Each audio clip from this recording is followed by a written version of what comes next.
Dan ingat, semua dari kita akan mati. Anda ini yang ngomong akan mati. Maka dikatakan orang cerdas adalah orang yang selalu merenungi kematian. Maknanya apa yang terjadi setelah kematian harus selalu kita sadari.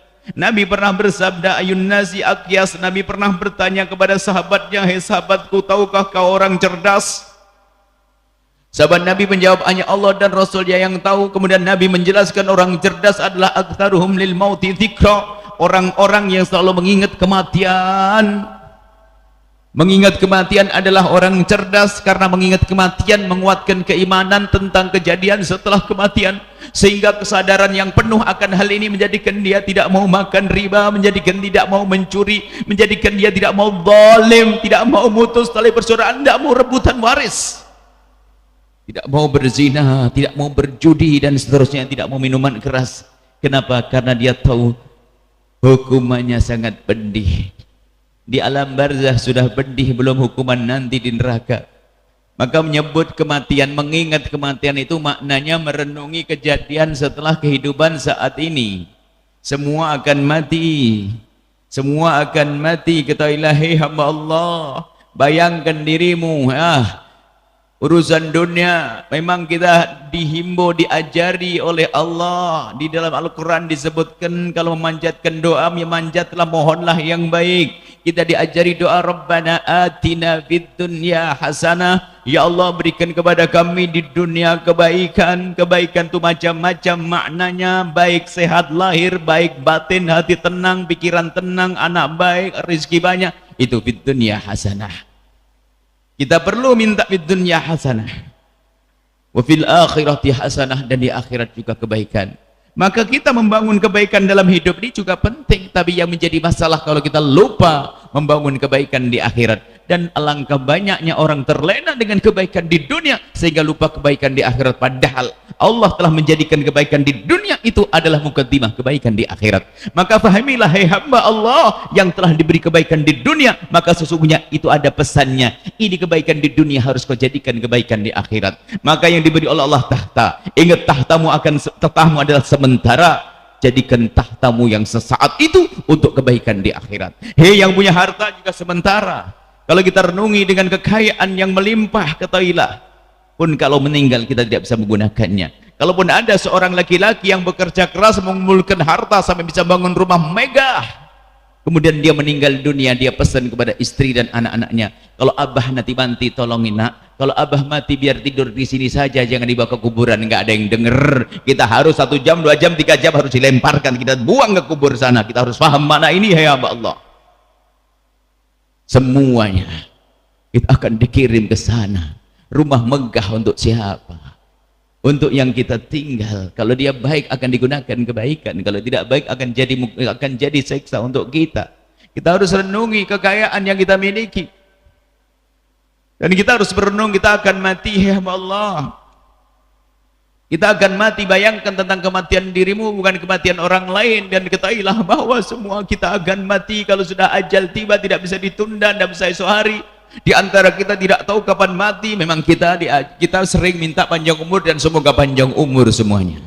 Akan tapi pun demikian, kita tetap akan mati, hai hamba Allah. Kita akan mati, dan kapan mati kita tidak tahu. Kita punya kafan. Kafan kita bermacam-macam. Ada kafan yang masih ditanam sana, di pohon katun sana. Ada kafan yang sudah dipintal. Ada kafan yang sudah dibawa truk menuju ke tokonya. Ada kafan yang sudah digunting. Itu kafan kita. Kita tidak tahu kapan kita mati. Tapi semua dari kita akan mati, hai hamba Allah. Semua akan mati. Dan bagaimana kalau kita mati? Kalau kita mati, bayangkan kematian Anda. Aku akan mati. Jangan mikirkan kematian orang lain. Kita yang akan mati. Kita akan mati. Kita akan meluntung di ruang tengah. Bayangkan di ruang tengah. Orang sudah pada berbincang, bermusyawarah untuk segera menyingkirkan kita dari tempat tersebut.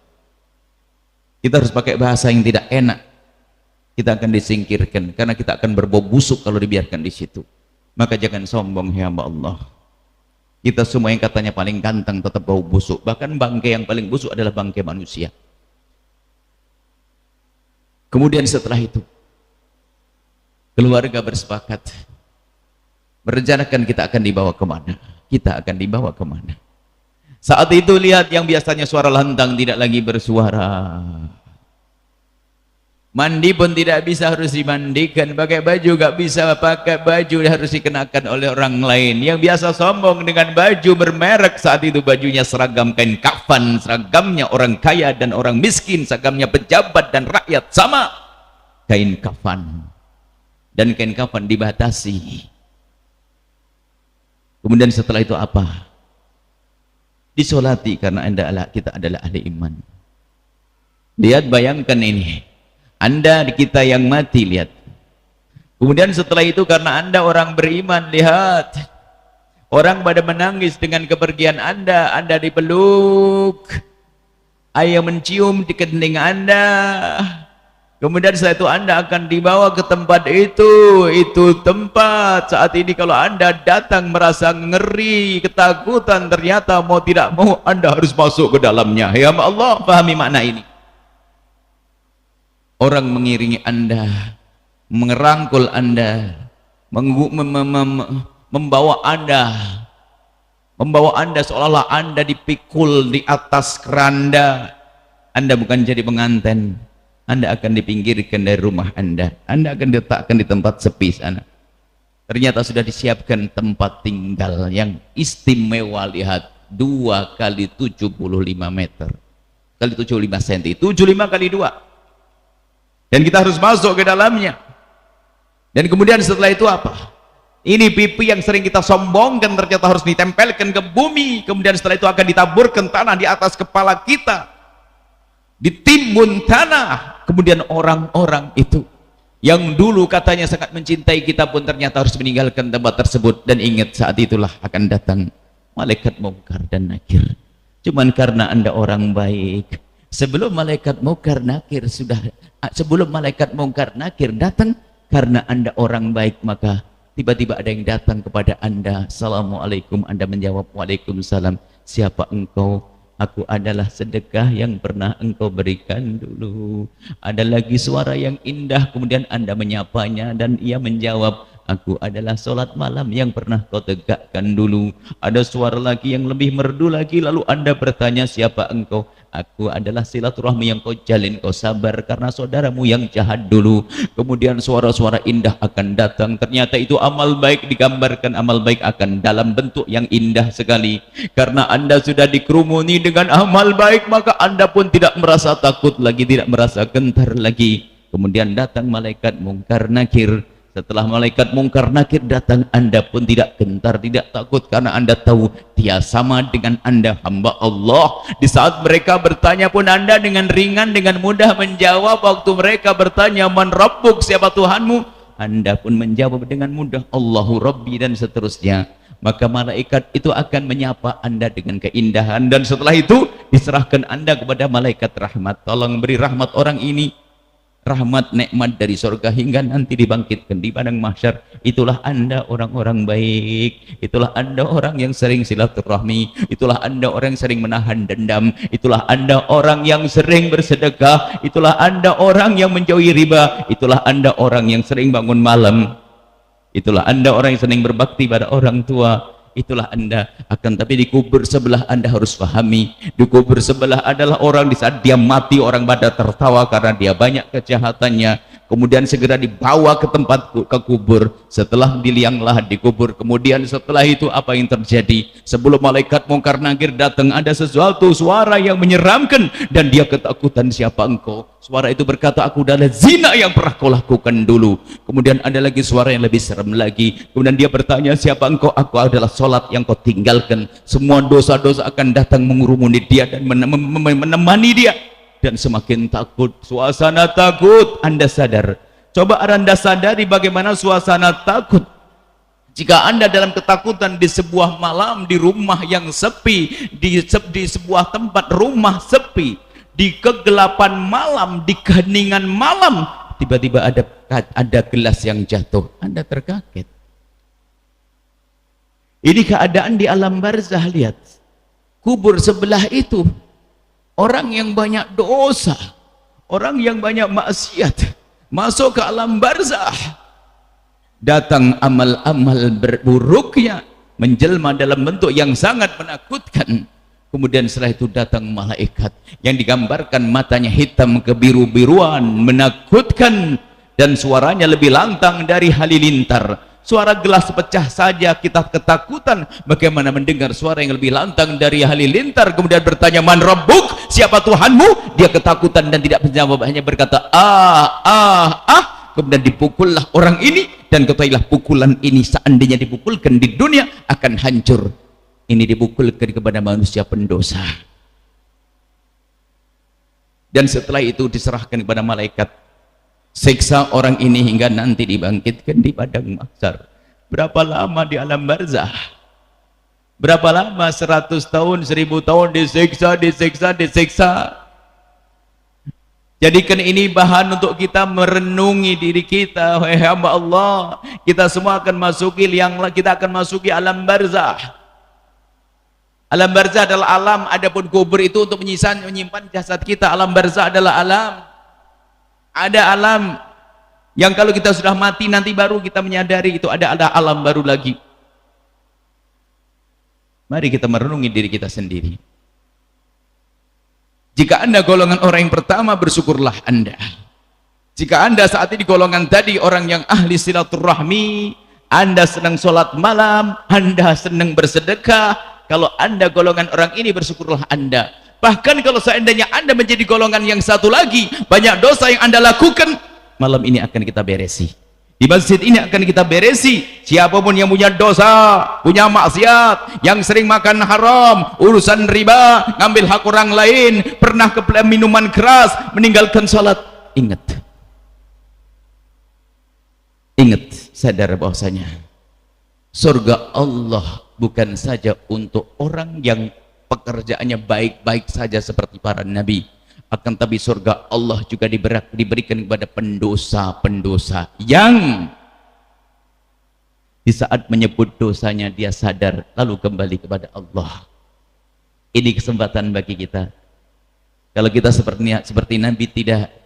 Yang ada adalah kita seperti kelompok yang kedua, banyak dosa. Dan ingat, semua dosa jika belum diampuni oleh Allah saat di dunia, akan tampak dosa itu di alam barzah. Akan tampak di alam barzah. Semua dosa yang kita lakukan kalau belum diampuni oleh Allah akan tampak di alam barzah. Maka bergegaslah hai hamba Allah untuk mohon ampun kepada Allah. Dan insya Allah permohonan ampun ini kita hadirkan bersama renungan kita sepanjang 10 akhir bulan Ramadan. Ingat, kalau disebutkan bahwasanya wasari'u ila mahfiratin min rabbikum wa jannatin 'arduhas samawati wal ardu uiddat lil muttaqin. Bergegaslah kalian menuju pengampunan Allah dan menuju surga Allah. Disuruh oleh Allah, ayo bergegas ke surga yang disiapkan untuk orang bertakwa. Siapakah orang bertakwa? Alladzina yunfikuna fis sarai wad dharra. Ditandai mereka adalah orang-orang yang senang berderma. Dalam keadaan kaya dia sedekah, dalam keadaan fakir pun dia berusaha untuk bisa berderma. Yunfikuna fis sarai wad dharra. Urusan dengan hartanya. Kemudian dilanjutkan wal kadhiminal ghaidha. Surga untuk Anda yang biasa menahan amarah, tidak gampang terpancing emosi. Wal kadhiminal ghaidha, di saat dizalimi oleh saudaranya dia menahan diri agar tidak memberi reaksi yang negatif yang tandanya kalau ia itu marah. Wal kadhiminal ghaidha, menahan amarah termasuk jihad yang luar biasa agung, karena kalau amarah kita ikuti menjadi sebab permusuhan dengan saudara, sebab permusuhan dengan orang lain. Maka wal kadhiminal ghaidha, menahan amarah. Dan ini semua nanti akan kita matangkan dalam renungan-renungan di tempat ini. Setelah wal kadhiminal ghaidha wal 'afina 'anin nasi, membiasakan diri untuk memaafkan orang lain adalah ciri ahli surga. Kalau Anda merasa mudah memaafkan, ketahuilah Anda sepertinya memang ahli surga. Tapi kalau Anda pendendam, ketahuilah jangan-jangan memang tempatnya di neraka sana. Maka hilangkan dendam, dan ini akan kita hadirkan dalam renungan kita. Wallahu yuhibbul muhsinin, Allah senang berbuat baik kepada orang yang ngejahatin sama dia. Orang hebat adalah bukan membalas kebaikan orang yang berbuat baik kepadanya, akan tapi orang hebat adalah di saat dijahatin malah dia ngebalas kebaikan. Sebab begini rumusnya, kalau ada orang berbuat jahat kepada Anda, Anda balas dengan jahat, Anda tidak beda dengan dia. Kalau ada orang berbuat baik kepada Anda, lalu Anda membalas baik dengan dia kepada dia, sama Anda dengan dia, Anda belum unggul. Yang unggul adalah di saat dia berbuat jahat kepada Anda membalas dengan kebaikan. Itulah hakikat silaturahmi yang disebutkan oleh baginda Nabi. Laisal wasil bil mukafi. Penyambung silaturahmi bukan orang yang membalas kebaikan, akan walakinnal wasilah, akan tapi penyambung silaturahmi yang sejati adalah idza quti'ar rahimu, dijailin dia, dijahatin dia, didolimi dia, kemudian dia membalas dengan kebaikan.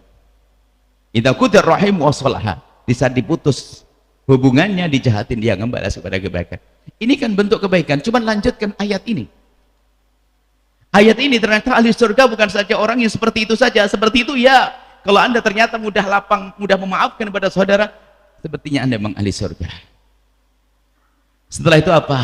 Ayat berikutnya, walladzina idza fa'alu fahishatan adzalamu anfusahum. Ini adalah kita benar ini.